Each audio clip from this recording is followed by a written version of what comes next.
No rent, no heat. Could this be possible? Everybody, it is Thursday, February 25th, 2021. Now, it appears that some landlords may be using utilities, in this case heat, to try to maybe punish or try to influence their tenants into paying rent. Now, of course, if you ask the landlords, they're just going to say, well, we can't turn on the heat because we can't afford it because we're not getting rent, right?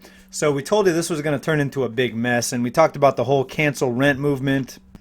And it's a big movement. I mean, nationwide in different cities, there's activist groups trying to get legislation passed where rent just gets canceled. The problem is, and we've talked about this, it turns into a big mess. It's not just as simple as canceling the rent. Why? Because the owners of these buildings and apartments and homes, they have overhead, they have costs. In some cases, especially in multi-unit complexes and apartment buildings, the landlord is responsible for the heat and the utilities. So if they're not getting rent, in many cases, they won't be able to afford the utilities for their tenants. Now, other times it's the tenant's fault and they're the ones not paying it. So you can't blame that on the landlord.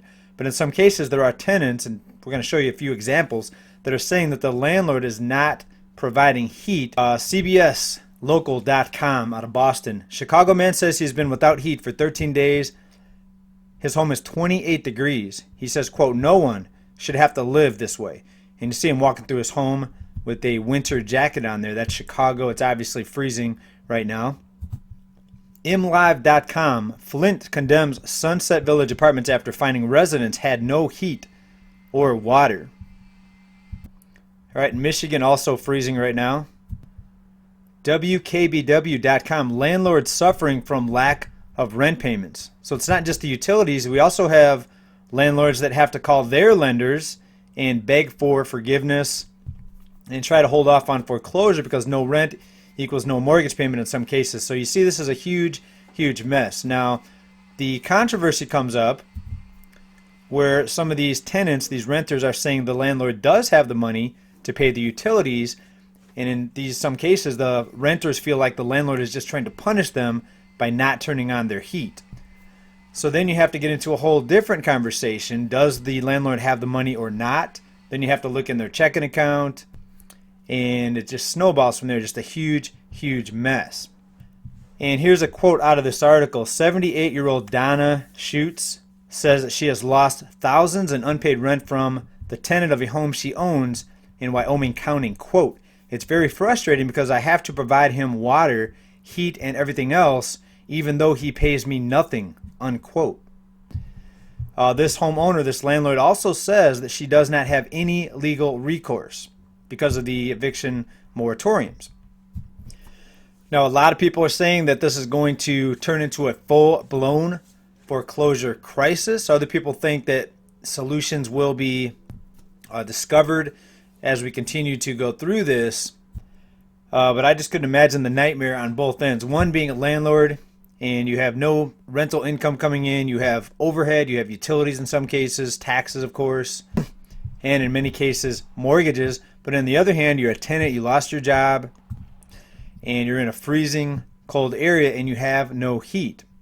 So there are no winners in this situation, right? And the whole cancel rent topic is also kind of controversial. You have one side that says there's a pandemic, a lot of job losses, no one should have to pay rent, just cancel it all. They're saying it's not fair, they lost their job at no fault of their own. Other people say that's life, things happen. You're going to lose your job for different reasons. Maybe it's an infection, maybe it's your company just laid you off because of downsizing. But whatever the case, that's life, and you agreed to pay this rent, you need to pay your rent, otherwise get out. Right? So you have very different views on this topic. Here's another one, CBSLocal.com out of New York. Bronx building tenants say they've had little to no heat for months. So again, they're blaming their landlord. The landlord says he doesn't have money. All right, the tenants say the landlord does have money. I'm not sure how they would know without looking into their checking account or looking into their budget. But the tenants are saying the landlord should come up with the money to pay the heat. Quote from this article, quote, we are freezing to death. We have to walk around, sleep with our coats and our socks on and run heaters, unquote. So a lot of these people are running space heaters. I guess they're lucky to have electricity, because if you look at Texas right now, there's still millions of people without electricity. And so now you can make the same argument for someone that doesn't pay their gas bill or their electric bill. And if they have gas heat or electric heat, they could get their heat shut off because they didn't pay their bill. And that reminds me of the whole nightmare in Texas right now, where some people had $10,000, $17,000 a month utility bills because of the electricity outage and the grid going down out there. But you can make the same argument as these tenants are making against their landlord. You could say that to the utility company. So you could have millions of people not pay their utility because they lost their job or what have you, and then turn around and say it's not fair that the utility company can shut off their heat because, they lost their job, there's an infection, right? So the same argument can be made against the utility company for shutting people's heat off and electricity and gas. All right, so how this ends, I do not know, but just like I told you, it's going to be a disaster. It's going to continue to get worse. I'm not sure what's going to happen with all these people that don't have heat in freezing temperatures.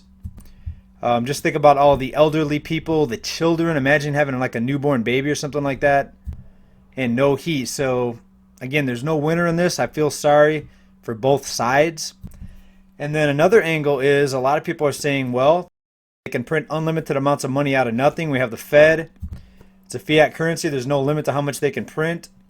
They should just be paying for everything, right? We spend billions of dollars overseas on the military, defense budget, so forth.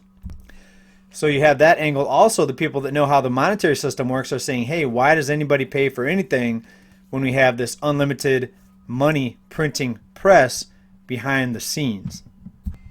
And that reminds me of this Twitter post right here from @WorstMichael. Quote, for the cost of the failed F-35 program, the United States could have housed every homeless person in America for 150 years. I would have to check that. Or for the same amount, could have wiped out virtually every dollar owed in student loan debt nationwide. And this was an article out of Forbes. The U.S. Air Force admitted that the F-35 stealth fighter has failed. And that ran into the billions of dollars. All right, so you can see that argument also, right? You see all the spending, these huge budgets for different things that most middle-class people never really see the benefit of. And you ask yourself, why is there so much pain and devastation and so many people struggling at this time when you have so many people living lavish lifestyles, living off the system? Right, we see the lawmakers are multimillionaires in most cases. We see the leaders, quote-unquote leaders, are multimillionaires. We see the multi-corporations, the multinational megacorporations get wealthier and wealthier even during the economic shutdown.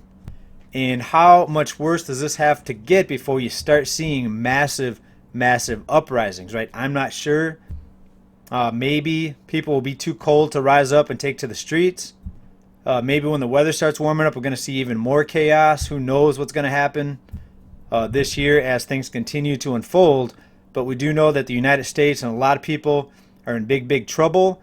Not just tenants, but also landlords, investors, property owners. If there's a foreclosure crisis, you're likely going to see these mega investment institutions come in and buy up homes, just like the housing crisis. We saw so many people lose their homes, and a lot of the investors came in, and in some cases huge mega corporations came in and bought thousands of homes for pennies on the dollar. We'll keep an eye on it, folks. We don't know how it's going to unfold, but let me know what you think. Who's in the right here? Is that the tenant? Should the landlord pay for it even though the landlord's not getting any rent? And if that's your answer, how does the landlord pay for it if he doesn't have the money? Or do we just have the printing press, right? The fiat currency money printers pay for everything. Complete handout for society, completely dependent on the system. Maybe that's the solution. Maybe people like Sanders and some of the people with those types of views are correct, and maybe that'll stop some of this pain. But we do know it's a huge problem, and a lot bigger troubles are going to be coming to the United States. So I'd like to hear from you down in comments on this. Hope you're doing well. Thank you for being here for this report. Stay well, stay safe, stay prepared. Bye for now.